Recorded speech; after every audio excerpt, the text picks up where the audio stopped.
ನಮಸ್ಕಾರ. ಎಲ್ಲರಿಗೂ ಭಗವದ್ಗೀತೆಯ ಅಧ್ಯಯನಕ್ಕೆ ಸ್ವಾಗತ.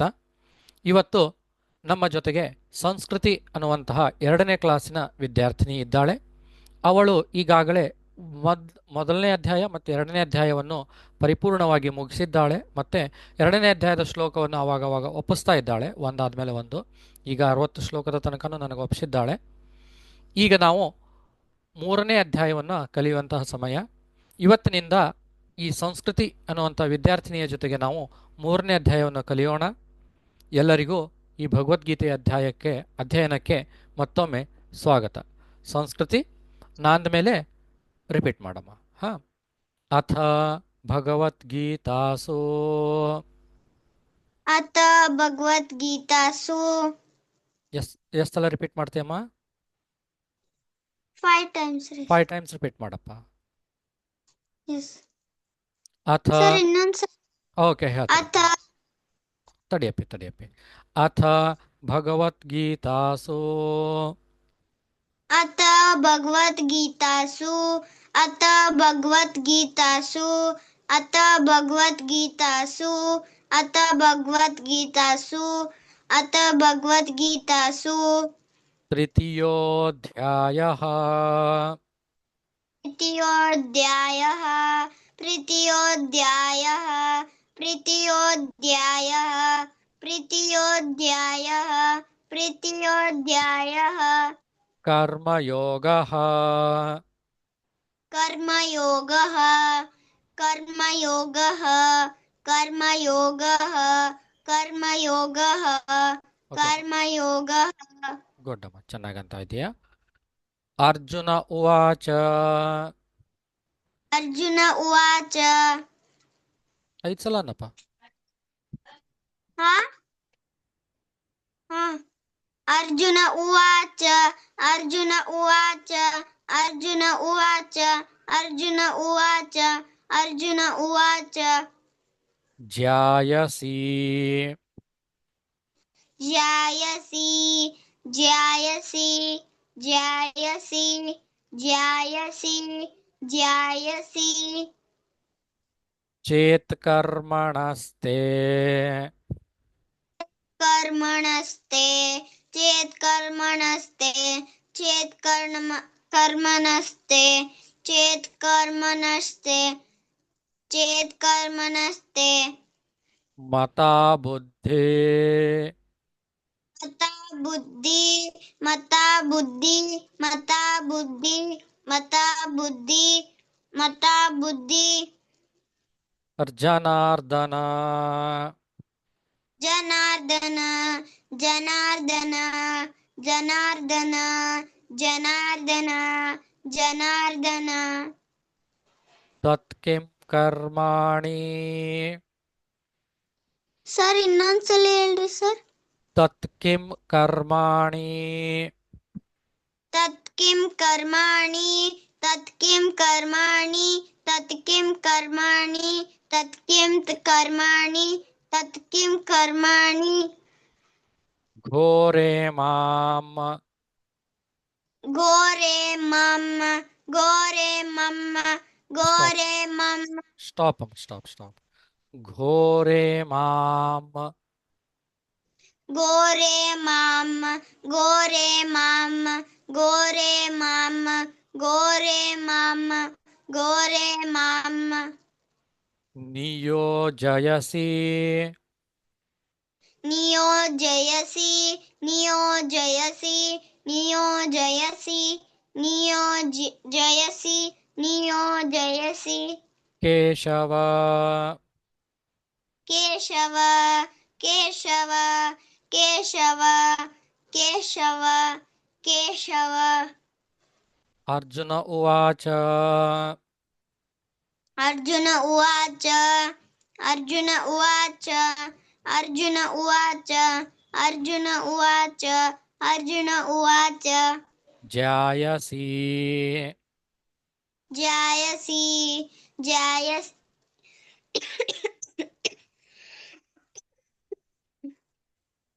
ಜಾಯಸಿ ಜಾಯಸಿ ಜಾಯಸಿ ಜಾಯಸಿ ಜಾಯಸಿ चेत्कर्मणस्ते चेत्कर्मणस्ते चेत्कर्मणस्ते चेत्कर्मणस्ते चेत्कर्मणस्ते चेत्कर्मणस्ते मता बुद्धिर् मता बुद्धिर् मता बुद्धिर् मता बुद्धिर् मता बुद्धिर् मता बुद्धिर् जनार्दन जनार्दन जनार्दन जनार्दन जनार्दन जनार्दन तत्किं कर्माणि तत्किं कर्माणि तत्किं कर्माणि तत्किं कर्माणि तत्किं कर्माणि तत्किं कर्माणि घोरे माम् घोरे मां घोरे मां घोरे मां घोरे मां घोरे मां नियोजयसि नियोजयसि नियोजयसि नियोजयसि नियोजयसि नियोजयसि केशव केशव केशव केशव केशव केशव केशव व्यामिश्रेणेव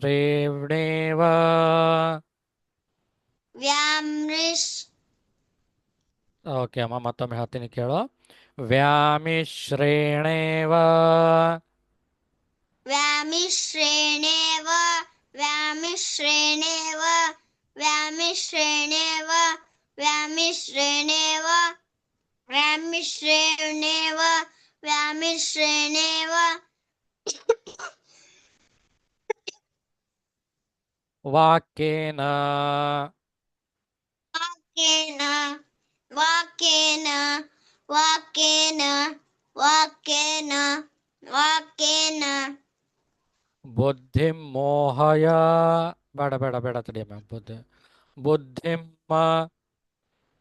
बुद्धिं बुद्धिं बुद्धिं बुद्धिं बुद्धिं ಮೋಹಯಸೀವ ಮೇ मोहयसीव मे मोहः ಮೋಹಯಸೀವ ಮೇ मोहय सीव मे मोहय सीव मे मोहय सीव मे ತದೇ मोह ಓಕೆ ಸಾಕು मोय मोय मोहय ಸೀವ ಮೇ मो ಮೋಹಯ मोहय सीव मे ತದೇಕಂ तदेकं तदेकं तदेकं तदेकं तदेकं ವದ ನಿಶ್ಚಿತ್ಯ वद निश्चित्य वद निश्चित्य वद निश्चित्य वद निश्चित्य वद निश्चित्य ಸಾರಿ ಮತ್ತೊಮ್ಮೆ ನಮ್ಮ ವದ ನಿಶ್ಚಿತ್ಯ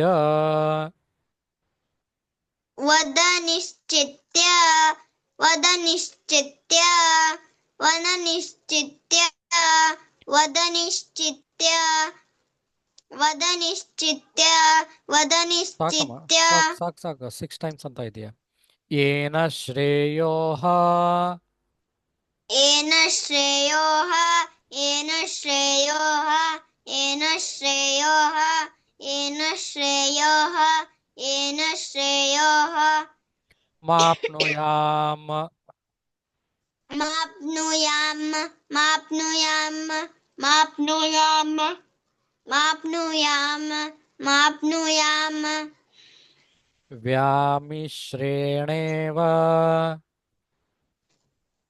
वाम ವಾಲಮ್ಮ मिश्रे ತಡಿ ಅಮ್ಮ ನಾನು ಹೇಳ್ತೀನಿ ಮತ್ತೊಮ್ಮೆ ಹೇಳ್ಕೊಡ್ತೀನಿ ಈಗ ವ್ಯಾಮಿಶ್ರೇಣೇವ व्यामिश्रेणेव व्यामिश्रेणेव व्यामिश्रेणेव व्यामिश्रेणेव ವಾಕ್ಯೇನ वाक्येन वाक्येन वाक्येन वाक्येन ಬುದ್ಧಿಂ ಬುದ್ಧಿಂ ಬುದ್ಧಿಂ ಬುದ್ಧಿಂ ಬುದ್ಧಿಂ ಬುದ್ಧಿಂ ಮೋಹಯ ಮೋಹಯ ಮೋಹಯ ಮೋಹಯ ಮೋಹಯ ಮೋಹಯಃ ಮೋಹಯ ಮೋ- ಸಾವಕಾಶಪ್ಪ ಏನೂ ಅರ್ಜೆಂಟ್ ಇಲ್ಲ. ಓಕೆ, ಸಾವಕಾಶೆ. ಮೋಹಯ ಮೋಹಯ ಮೋಹಯ ಮೋಹಯ ಮೋಹಯ ಮೋಹಯೇ ಶಿವಮೇ ಶಿವಮೇ ಶಿವಮೇ ಶಿವಮೇ ಶಿವಮೇ ಶಿವಮೇ ಮೋಹಯ ಶಿವಮೇ ಮೋಹಯ ಶಿವಮೇ ಮೋಹಯ ಶಿವಮೇ ಮೋಹಯ ಶಿವಮೇ ಮೋಹಯ ಶಿವಮೇ ಮೋಹಯ ಶಿವಮೇ ತದೇಕಂ ವದ ನಿಶ್ಚಿತ್ಯ ತದಕಂ ವದ ನಿಶ್ಚಿತ್ ತಡಿ ಪುಟ. ತದೇಕಂ ತದೇಕಂ ತದೇಕಂ ತದೇಕಂ ತದೇಕಂ ತದೇಕಂ ವದ ನಿಶ್ಚಿತ್ಯ ವದ ನಿಶ್ಚಿತ್ಯ ವದ ನಿಶ್ಚಿತ್ಯ ವದ ನಿಶ್ಚಿತ್ಯ ವದ ನಿಶ್ಚಿತ್ಯ ವದ ನಿಶ್ಚಿತ್ಯ ಏನ ಏನ ಏನ ಏನ ಏನ ಏನ ಯ ಏನ ಏನ ಏನ ಏನ ಏನ ಏನ ಶ್ರೇಯೋಃ ಮಾಪ್ನುಯಾಮ್ ಶ್ರೇಯೋಃ ಮಾಪ್ನುಯಾಮ್ ತಡಿಯಪ್ಪಿ. ಶ್ರೇಯೋಃ ಶ್ರೇಯೋಃ ಶ್ರೇಯೋಃ ಶ್ರೇಯೋಃ ಶ್ರೇಯೋಃ ಶ್ರೇಯೋಃ ಮಾಪ್ನುಯಾಮ್ ಮಾಪ್ನುಯಾಮ್ ಮಾಪ್ನುಯಾಮ್ ಮಾಪ್ನುಯಾಮ್ ಮಾಪ್ನುಯಾಮ್ ಮಾಪ್ನುಯಾಮ್ ಓಕೆ ಅಮ್ಮ, ಗುಡ್, ಚೆನ್ನಾಗಿ ಅಂದಿ. ಇವನ್ನೆರಡನ್ನೂ ಕಲಿತ ಮೇಲೆ ನಾವು ಮತ್ತೆ ಮುಂದಿನ ಶ್ಲೋಕವನ್ನು ಕಲಿಯೋಣ. ಅಲ್ಲಿ ತನಕನೂ ರಾಮ್ ಪುಟ. ರಾಮ್ ರಾಮ್ ಸರ್.